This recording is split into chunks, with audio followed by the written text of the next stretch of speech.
Class 10th chapter number 6 के MCQs हैं। तो पहला MCQs देखते हैं जी। A group frequency table is also called. Option A है जी data, option B frequency distribution, option C frequency polygon. तो देखें, ऐसा टेबल जिसमें डाटा को फ्रीक्वेंसी फॉर्म और ग्रुप फॉर्म के अंदर लिखा गया हो, ऐसे ग्रुप फ्रीक्वेंसी टेबल को आप फ्रीक्वेंसी डिस्ट्रीब्यूशन का नाम दे सकते हैं। ये फ्रीक्वेंसी डिस्ट्रीब्यूशन का एक तरीका होता है जिसमें आप डाटा को फ्रीक्वेंसी डिस्ट्रीब्यूशन की फॉर्म में लिखते हैं। तो इसका करेक्ट ऑप्शन जो है वो होगा बी ऑप्शन, फ्रीक्वेंसी डिस्ट्रीब्यूशन। दूसरा MCQ है जी, a histogram is a set of adjacent. अब आपने हिस्टोग्राम जो ग्राफ है वो डेफिनेटली देखा होगा, अगर नहीं देखा तो चैप्टर के शुरू में हिस्टोग्राम के ग्राफ जो हैं वो बने हुए हैं, उनको एक नज़र देख लें और आपको अंदाज़ा होगा कि कुछ बार्स जो हैं वो दिखाई गई हैं, एडजेसेंट बार्स हैं, और बार्स की जो शेप होती है वो रेक्टेंगल शेप होती है। कौन सी शेप होती है? रेक्टेंगल शेप के अंदर बार्स जो हैं वो बनाई जाती हैं हिस्टोग्राम के अंदर। तो हिस्टोग्राम जो है वो रेक्टेंगल्स की शेप का होता है, इसलिए ऑप्शन बी यहाँ पे करेक्ट ऑप्शन है। तीसरा MCQs, frequency polygon is a many sided.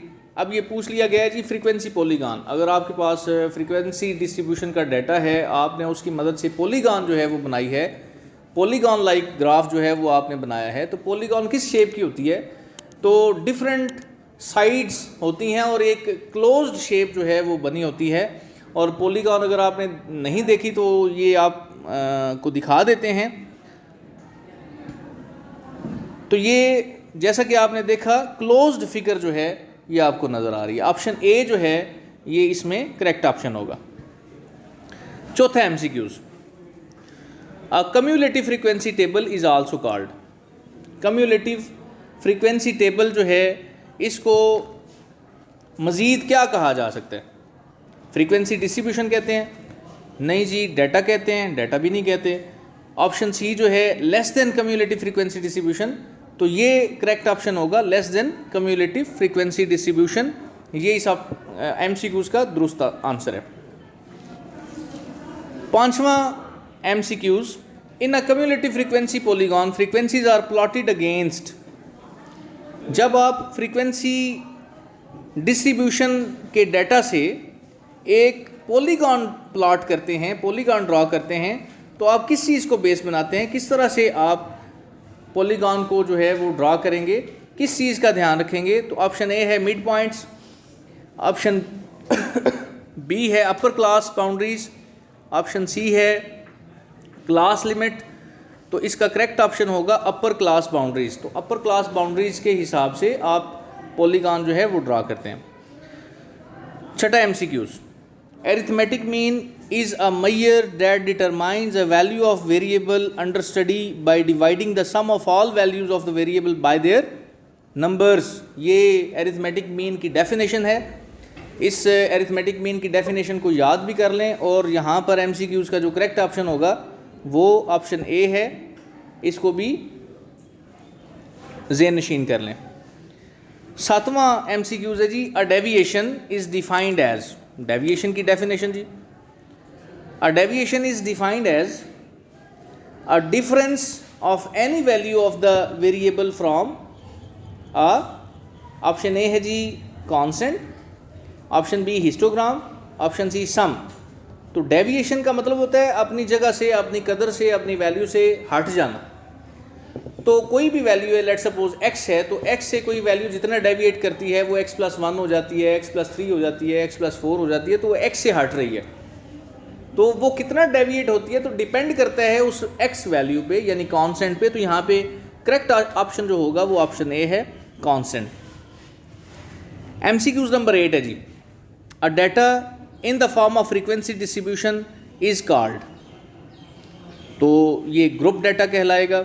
ये ग्रुप डाटा की डेफिनेशन है। ग्रुप डाटा की डेफिनेशन को याद भी करें और यहाँ पे करेक्ट ऑप्शन जो है वो ऑप्शन ए है, ग्रुप डाटा। MCQs नंबर 9, mean of a variable with similar observation से constant k is option A negative, option B K itself, option C 0।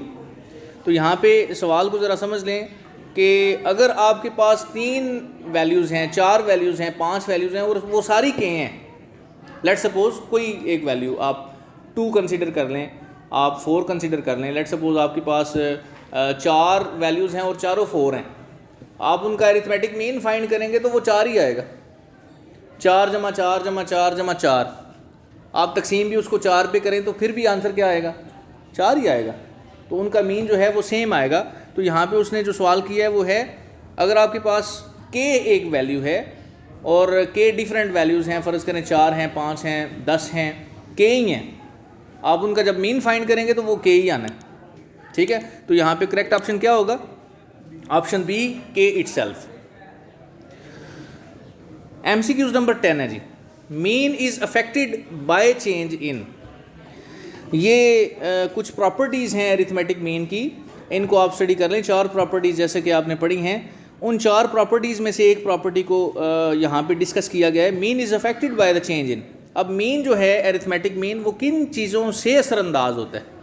तो देखें यहाँ पे ऑप्शन है वैल्यू, रेशो और ऑप्शन सी है ओरिजिन।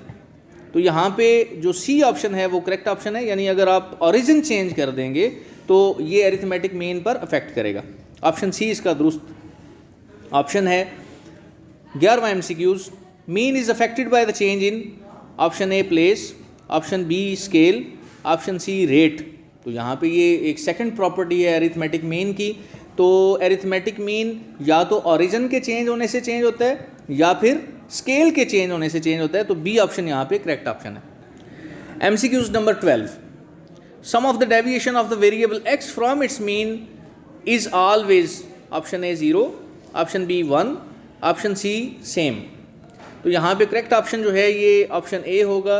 ये भी अरिथमेटिक मीन की जो प्रॉपर्टीज़ हैं उनके अंदर ये बात लिखी हुई है कि जो डेविएशन होती है from a variable x from mean, वो हमेशा 0 के बराबर होती है। तो ऑप्शन ए। MCQs नंबर 13 है जी, the nth positive root of the product of the x1, x2, x3 and so on xn observation is called, it is called option A mod, option B mean, option C geometric mean।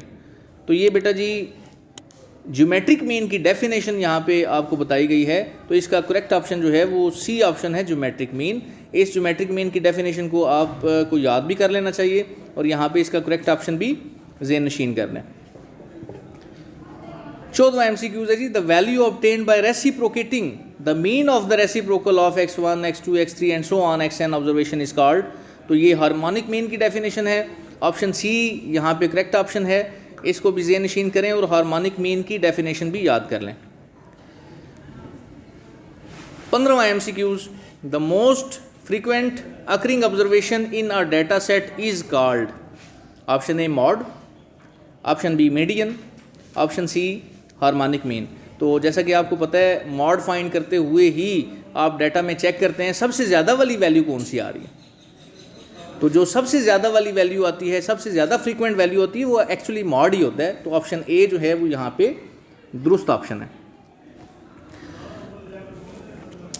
16वां MCQs, the measures which determines the middle most observation in a data set is called. Option A median, option B mode, option C mean.